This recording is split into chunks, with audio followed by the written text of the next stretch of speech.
and that's showing a chink in his armor. So are they trying to make this No a serious? pun intended. I'm gonna high five you for that. Just lump in all the offensive terms, just everything. This is Now Showing. Hello and welcome to Now Showing. I'm Beau. I'm Ben. And this is the podcast where we argue about movies. And this week I was particularly excited to go check out a sequel to a film that I held rather dear. But Beau was kicking and screaming and whining and moaning as he does because we had to check out London Has Fallen. London Has Fallen is the sequel to the generic action release Olympus Has Fallen, starring Gerard Butler and Aaron Eckhart. You'll recall that Olympus was one of two identical films released in 2013, alongside White House Down with Channing Tatum and Jamie Foxx. The hilarious thing is, Olympus was actually the worst performing of the two at the box office, snagging 161 million domestic versus the 205 million White House made. Why this got a sequel, I have no idea. The better question is why the hell did we go and see it, because I absolutely hated the first one. Olympus was designed to toot the US's horn, which admittedly is a pet peeve of mine, and everything from the codename of the White House reflecting the mountain home of all the Roman gods, to the importance of the single president of the United States over the entire nation of South Korea, including the declaration that the president is the most powerful person in the world, it irks me. London Has Fallen has taken everything I hated in Olympus and increased it tenfold. Only the American Secret Service, and specifically Gerard Butler, are good enough to protect their country's leader. And while we see brief introductions to the leaders of 5 other nations, the false advertising that makes you think these characters might be important is completely nullified by their almost instant death, leaving only the president of the infallible United States left after a coordinated assault from a group of terrorists hailing from, and I quote, "Fuck-offistan." This movie, full of xenophobia, terrorist profiling, and special effects that are so cheap and nasty they require comment, leaves you asking, what can I possibly gain from watching this? The tried and tired action scenes and the complete lack of witty or funny dialogue means that London Has Fallen can't even muster itself as an easy-to-watch shallow action flick. It's painful and even infuriating to watch what unfolds on the screen, and I was left with an emptiness and a righteous anger at Ben for making me watch this film. London Has Fallen, I give 1.5 stars. I reckon Olympus Has Fallen had a sequel because it specifically addresses your pet peeve. This film seemed like it was trying to make amends for making America seem so infallible in the first film by saying, hey, we've done some stuff wrong. Like the first sequence, where Bahami gets bombed and his entire family and stuff. The care in which they went to addressing the characters and their place of origin is just reflected through your knowledge of... Basically, they were trying to America tried to bomb one dude, and they took out his whole family by accident. At the wedding. They bombed a wedding. And that's the opening of the film. And I read that as saying, hey, look, America's not perfect. They make some mistakes. I was just fighting off that urge to nudge you and go, look, the film has a conscience. Yeah. And then what happened later, Ben? And then the film progresses and it develops and there's a lot of character development and emotional intrigue. And it unapologetically just said, we fucked up, but that doesn't mean that you could, all the way until the end, and where they repeat the same mistake. And the final sequence of the film mirrors the opening sequence where they try and bomb Hadi again, but this time it seems like he's only surrounded by terrorists, as if that makes it okay. There was this throwaway line of civilians are out of the precinct or whatever. I didn't even catch that. Yeah, that was thrown in there as like a backing sort of thing, but it was just like, now you can press fire. It's fine. It's fine. I think having that final sequence at the very end of the film undermines everything. Yes, undermined everything they were doing up until then. But I thought the film, on the whole, responded to that criticism that was Olympus Has Fallen quite well. By having it as the presence of Let's include all the other leaders and then immediately kill them off because of their inferior protection agencies. No, see, you're building stuff into it that's not there. At no point were their protection inferior or anything. It was just Gerard Butler moving the schedule forward because slightly. He's the only one that actually, that's capable enough to then move the schedule forward and keep people guessing. No, but see, you don't have this problem in Lord of the Rings, for example, where Frodo just happens to manage to do something, you don't go, oh, that's because he's a hobbit and they're just trying to paint hobbits as so good. Give me an example. The ring wraiths in the first Lord of the Rings come and they all stab all the pillows and thinking that all the hobbits are underneath there so they can get the ring back in that hotel in the Pony's Inn. And perfect analogy. Aragorn is the Gerard Butler of that. He's the guy escorting Frodo and the ring. He's the guy escorting the president, essentially. And he comes up with this idea. You don't go that, oh my god, Aragorn is the only one to do that at the expense of all the other ones. Aragorn is representing man, yes? Yeah. And how is man portrayed in Lord of the Rings? Good. Oh, there's no man that's like killing his second son because he favored his older son. There's no king of the Riders of Rohan who... So what you're trying to say is that they're painting men as complicated, that there are some good ones and some bad ones. Yes. Just like there are some good countries and bad countries. That's the whole thing, is that they've basically painted America is great, Fuck-Offistan is shit and evil. They didn't actually come from Fuck-Offistan. I know, but he goes, they can just get back to Fuck-Offistan, which is a line that Gerard Butler says is so far out of political correctness and incredibly offensive that it's just, I can't believe the scriptwriters looked at it and said, yeah, that's really clever. Let's keep that in. No, it's character development because he's being shot at, so he's being all like, it's getting to him. The pressure's getting to him, and that's showing a chink in his armor. So are they trying to make this no a serious? pun intended.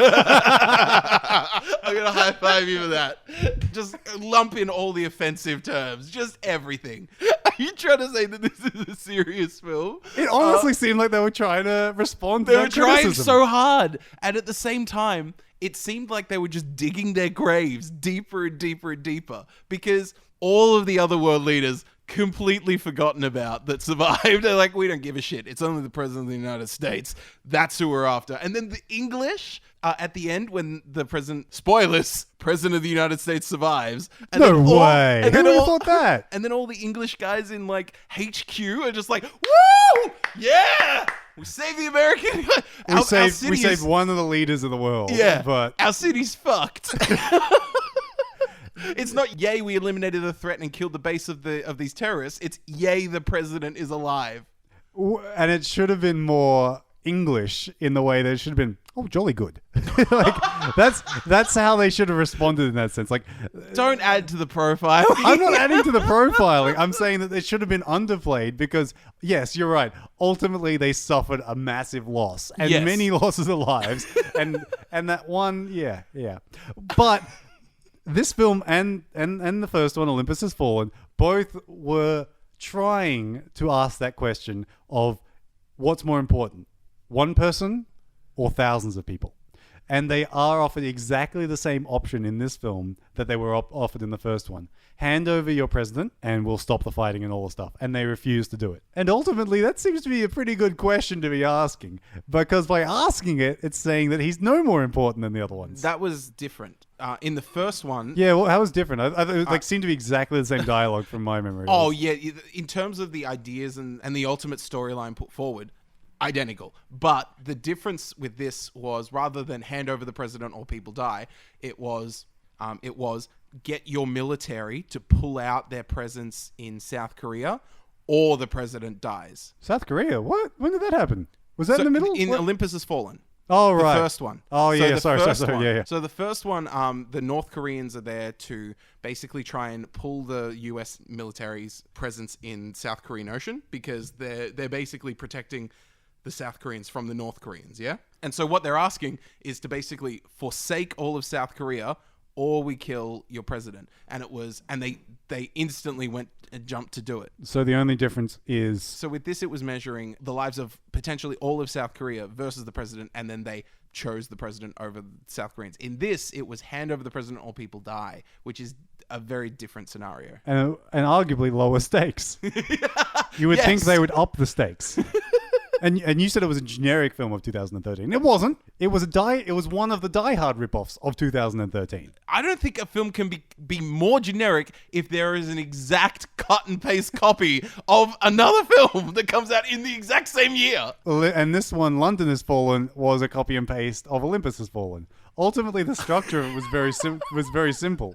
Except they just However- go, no, but America's not that great because we're taking it to London. Look at us introduce all these outside countries. We've got Europe under control. And the film felt so desperately cheap when it was exterior shots of London or even exterior shots of the White House. What about the... Every shot of the White House looked like it was shot on 16mm. It was really grainy and sort of noisy, and as if it was stock footage that they stole from somewhere. Yeah. So clearly they had a White House Oval Room set, probably stolen from somewhere. But then the exterior shots were stock footage. And then whenever they were in empty streets of London, the cameras were decidedly static. And they looked rather photoshopped. As if they shot the characters on green screens and composited them 28 Days Later style. Do you remember when the helicopter crashed? Which one? There's a couple of them. Yeah, and none of them look particularly realistic in their crashes. I want to get to the special effects overall later in terms of quality, but just talking about green screen, when the president's chopper crashes to this empty park, and then Gerard Butler and Aaron Eckhart get out and talking about what to do next. And he says, I hope you're wearing comfy shoes. I really just like that they were standing there. They were standing there in the middle of the open with a field. In the background was an English building. I can't remember exactly what building, but it was a building in England. And so they got that shot and just green screened the background so that they were in England. But you could so tell that it was just a mid shot of these two characters talking to each other with a green screen in the background. And it was so cheap. I feel like this is a C grade action film pretending to be an A grade. Yeah. And that was one of the differences between Olympus Has Fallen and White House Down. White House Down was big.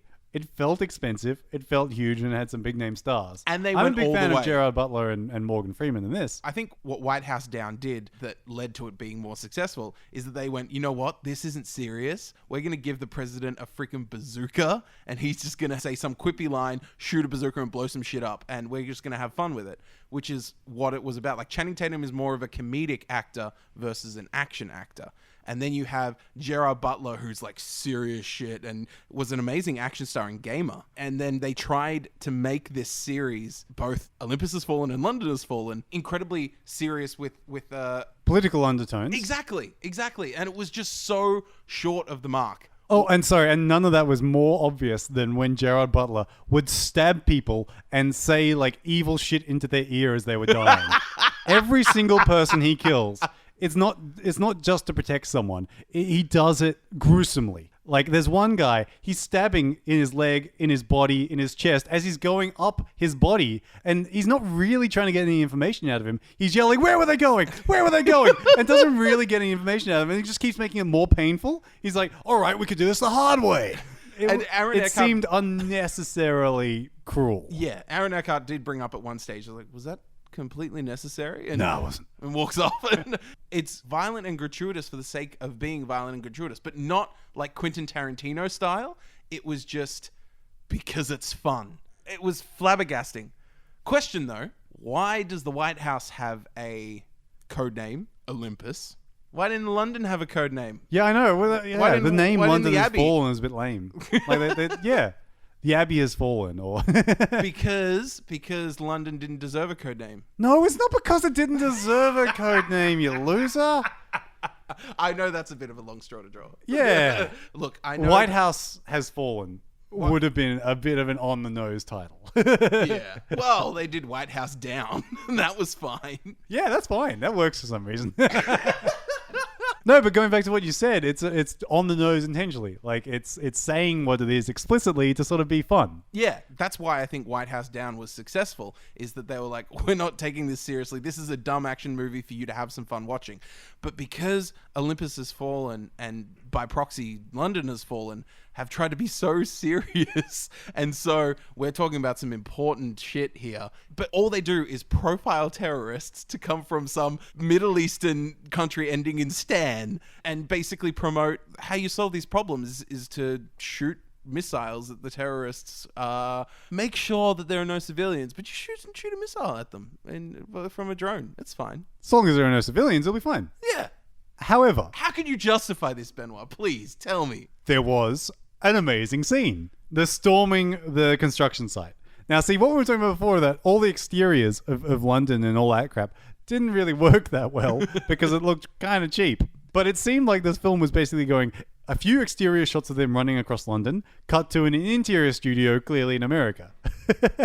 And where this film shined was when it was doing those things. When there were some fight sequences in hallways or alleyways or...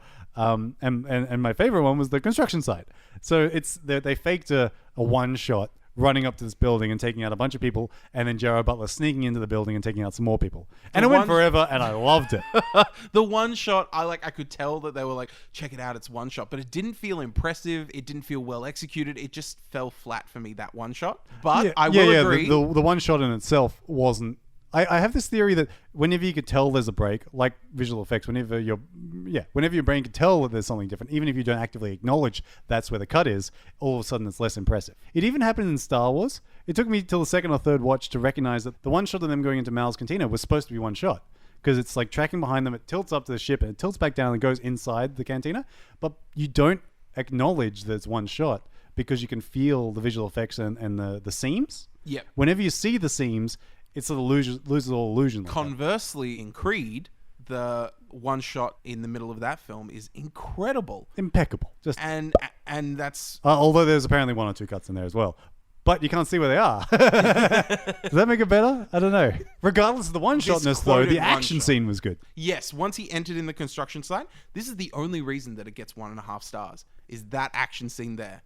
That was impressive. It was Gerard Butler versus an army of 100 faceless dudes, and that's I'm fine with that. And I'm cool with any night vision scene. If there's a night vision scene in the film, I am on board. I love it. Sicario, sploosh. Yeah, not quite as good as the Sicario night vision scene. Yeah, I mean, but that was check so much that more one out. Realistic and gritty. Yeah, absolutely. This was more James Bondy, Invincible, taking on the world. How terrible was it when the SWAT team finds Gerard Butler and the president at the bottom of the elevator shaft after a huge explosion, and it's like a buddy cop film then. The two of them are lying there and they're giggling about the adventure they just went through. It's really weird. He would clearly be in a lot of pain after falling down that elevator shaft, but no, it's just brushed over. I leant over and spoke to you when I saw this, but in the chopper scene, Aaron Eckhart, the president, is like clutching a bloody wound on his side when he's laying down after the chopper crash. And then it goes. And then he gets up and just, there's no blood there. There's no thing. He just starts running.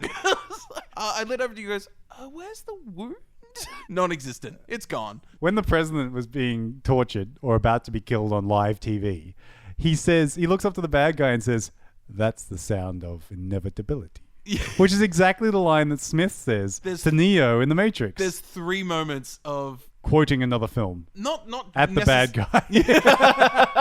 Not necessarily quoting another film, but taking these cliche moments of films. So one was inevitability. At the start, I leant over to you, and he's like, "You come to this day on my daughter's wedding." Yeah. And it's he comes in and he was a godfather from Fuckofistan. Exactly. Exactly. And that was another moment that was just a massive cliche from other films. I had no emotional investment in this second to last scene when the MI6 girl, who we've been told has been a badass, tracks down the guy who sold out the entire London. And she tracks him down to a garage and basically she shoots him when he goes for his gun and then kills him and takes him out with a second shot. And it's supposed to be an emotional moment. So much information. He would have known so much about this terrorist cell and the organization, but she decides it's best to take him out because, she was his friend. Yeah. No! There are obviously terrorist cells still out there that you haven't taken out, and this guy knows them all. Yeah. He is the link. Even if you're going to shoot him to incapacitate him, she then shoots him again. Yeah. As like a just second. To make sure. Yeah. Which didn't make any fucking sense at all. And they tried to have it as an emotional scene as well, where she's crying and she really hadn't done anything in the film before that. No. No idea what her name was. Just introducing Gerard Butler said, "Don't mess with her." And all I know is that she untook out the CCTV cameras. Yeah. And that seemed to be her true involvement. That's about it. Yeah. I liked the representation of the Japanese Prime Minister as well. What about him? Where all the leaders of the world are being led to the funeral, and he just has one dude in a car. and he's stuck in traffic. He's got no convoy. He's got no helicopters. He's got no nothing. And he's just sitting in traffic and he doesn't really give a shit if he's late.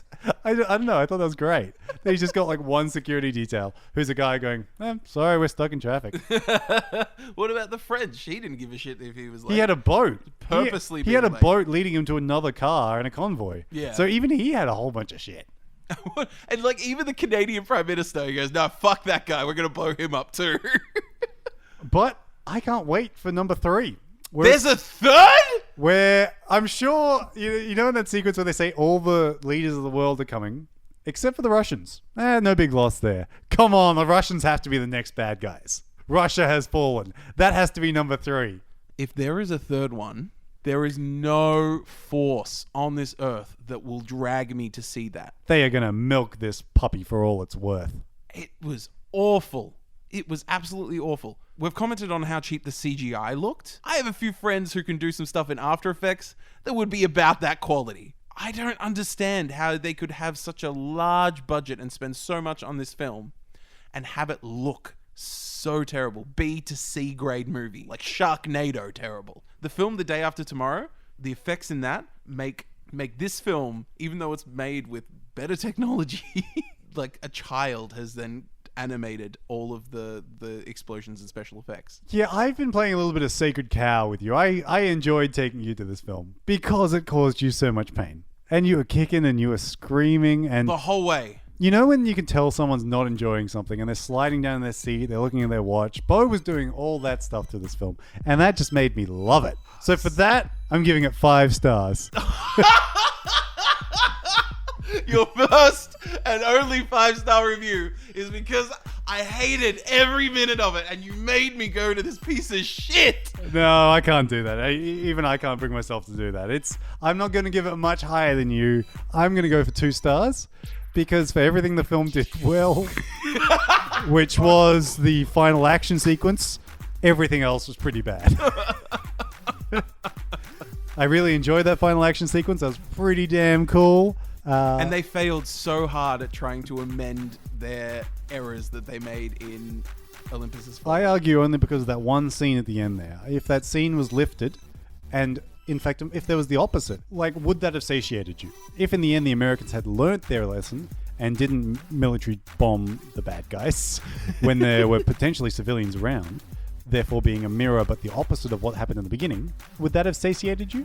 I don't think that there was any saving this film because even if the Americans in general learnt a small lesson at the end, it wouldn't have changed their complete disregard for every other country and the competency of all of these other personnel. It was still the same thing of America is so great, all these countries don't matter. I don't think that was the message at all. But all right, this film did exactly the same thing in Olympus Has Fallen, where all of the bad guys were ethnic except for one white bad guy.